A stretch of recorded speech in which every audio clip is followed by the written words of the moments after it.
Hello everyone, welcome to exam point 24/7।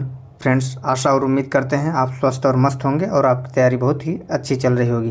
Friends, आज हम लोग बौद्ध धर्म से संबंधित कुछ ट्रिक देखेंगे जो सभी एग्जाम के लिए बहुत ही महत्वपूर्ण है, क्योंकि बौद्ध धर्म से आपको जो है बौद्ध संगीतियों से संबंधित प्रश्न पूछा जाता है। स्थान से संबंधित कौन सी बौद्ध संगीति कहाँ हुई थी, उसके अध्यक्ष कौन थे, शासक कौन था और कितने लोग शामिल थे, इन सभी प्रश्नों का जवाब हम लोग ट्रिक के माध्यम से याद करेंगे, ताकि आपको दोबारा फिर भूलने की जो बीमारी है वो ख़त्म हो जाए और आप इस ट्रिक के माध्यम से इस बौद्ध संगीति को अच्छे से याद कर सकेंगे। और बौद्ध धर्म के संस्थापक गौतम बुद्ध के माता पिता का नाम, जैन धर्म के संस्थापक, जैन धर्म के 24वें तीर्थंकर और 23वें तीर्थंकर महावीर स्वामी और 23वें तीर्थंकर पार्श्वनाथ के माता पिता का नाम हम आसानी से याद कर सकते हैं। तो चलिए इस ट्रिक के माध्यम से हम लोग देखते हैं ट्रिक क्या है। पूरा वीडियो आप लोग देखिएगा और इसको जो है आप अपने नोट्स में शामिल करिएगा, ताकि जब ये आपको एक बार दो बार पढ़ेंगे अच्छे से आपको याद हो जाएगा।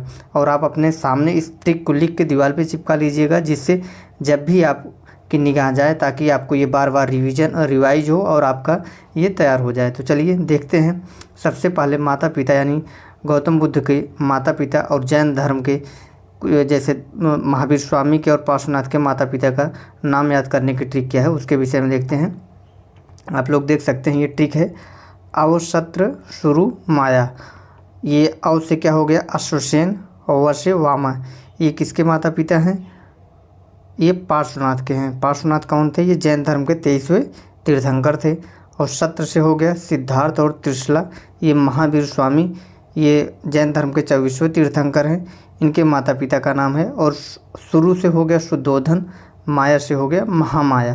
तो ये गौतम बुद्ध के माता पिता हैं। तो ये ट्रिक आपको अच्छी लगी होगी, समझ में आया होगा। इसको आप अपने जहाँ पढ़ते हैं आप दीवार पे इस लिख के अच्छे से चिपका लेंगे, तो बार बार 2-3 बार आप पढ़ेंगे तो ये अच्छे से आपको याद हो जाएगा।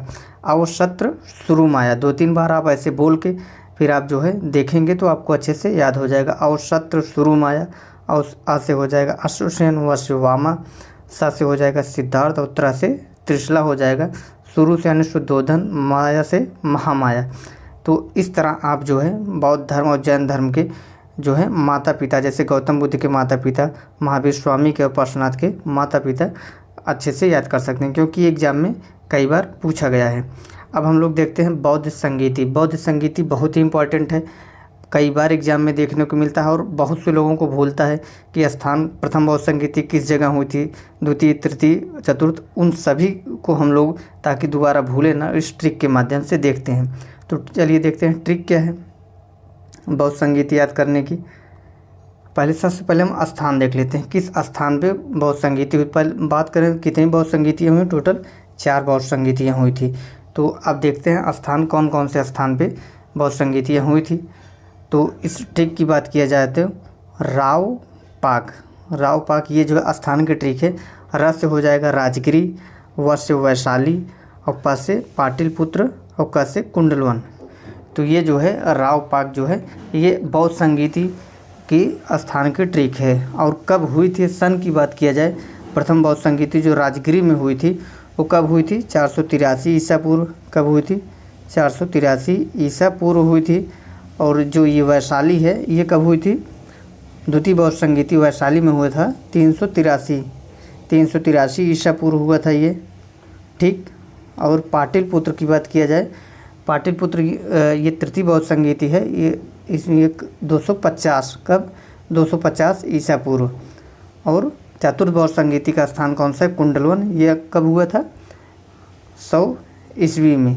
फ्रेंड्स, ये स्थान का है राव पाक। आप 2-3 बार इसे अच्छे से जो है पढ़ेंगे, बार बार रिवीजन करेंगे तो तैयार हो जाएगा। अब अध्यक्ष को देख लेते हैं लोग। अध्यक्ष की बात करें तो बौद्ध संगीति में अध्यक्ष की ट्रिक है मस्मो। आपको लग रहा होगा ये तो शब्द अक्षर हैं, लेकिन जब आप लोग बैठाएंगे बार बार 2-3 बार पढ़ेंगे तो आपको याद हो जाएगा। मस्मो करके जब आप लोग पढ़ेंगे तो याद हो जाएगा। म से हो जाएगा महाकश्यप। प्रथम बौद्ध संगीति के अध्यक्ष कौन थे? महाकश्यप थे। द्वितीय बौद्ध संगीति के अध्यक्ष सब्बकामी। और मो से हो जाएगा मोगलिपुत्र तीस, ये तृतीय बौद्ध संगीति के हैं। और व से हो जाएगा वसुमित्र। ये चतुर्थ बहु संगीति के अध्यक्ष हैं। आप 2-3 बार मस मो करके जब आप लोग अपने दिमाग में बैठा लेंगे तो म से हो जाएगा महाकश्यप, ये प्रथम बहु संगीति के अध्यक्ष। स से हो जाएगा सब्बकामी, द्वितीय बहु संगीति के अध्यक्ष। और मो से हो जाएगा मोगलपुत्र तिस्य, ये तृतीय बहु संगीति के अध्यक्ष। और व से हो जाएगा वसुमित्र, ये चतुर्थ बहु संगीति के अध्यक्ष हैं। इसी तरह जब आप लोग 2-3 बार रिवीजन करेंगे तो आपको अच्छे से तैयार हो जाएगा। अब देखते हैं नेक्स्ट, शासक बहु संगीति के जब समय कौन कौन से शासक थे उसको याद करने की ट्रिक क्या है। शासक की बात किया जाए तो शासक अका अक कौन है, ये ट्रिक है अका अक। मतलब प्रथम बहु संगीति के समय अध्यक्ष कौन थे, अजातशत्रु। और द्वितीय बहु संगीति के समय अध्यक्ष शासक कौन थे, कालाशोक। यानी प्रथम बहु संगीति अजातशत्रु के समय हुई थी, ये शासक उस समय था। अका अक शासक कौन होगा, अका अक। अ से अजातशत्रु, क से कालाशोक, फिर अ से अशोक। ये तृतीय बहु संगीति के समय शासक थे अशोक। और चतुर्थ बहु संगीति के समय कौन थे, कनिष्क शासक थे। इस तरह आप ट्रिक के माध्यम से आप इस ट्रिक को लिख के पूरा आप अपने जहाँ पढ़ते हैं वहाँ सामने चिपकाइए, उसके बाद आप अपने नोट्स में शामिल करिए। अब बात करते हैं कौन से बहु संगीति के समय कितने लोग शामिल थे। प्रथम बहु संगीति जो हुए थे उस समय उसमें 500 लोग शामिल थे। द्वितीय बहु संगीति में 700 और तृतीय बहु संगीति में 1000 और चतुर्थ बहु संगीति में 500 लोग शामिल थे। फ्रेंड्स, इस ट्रिक के माध्यम से आपको जो है बहु संगीति के समय शासक, अध्यक्ष और जो है स्थान, ये तीनों चीज़ें याद करने में आसानी होगी। इसलिए आप इस ट्रिक को लिख के अपने दीवार में जहाँ आप पढ़ते हैं वहाँ चिपका लीजिएगा।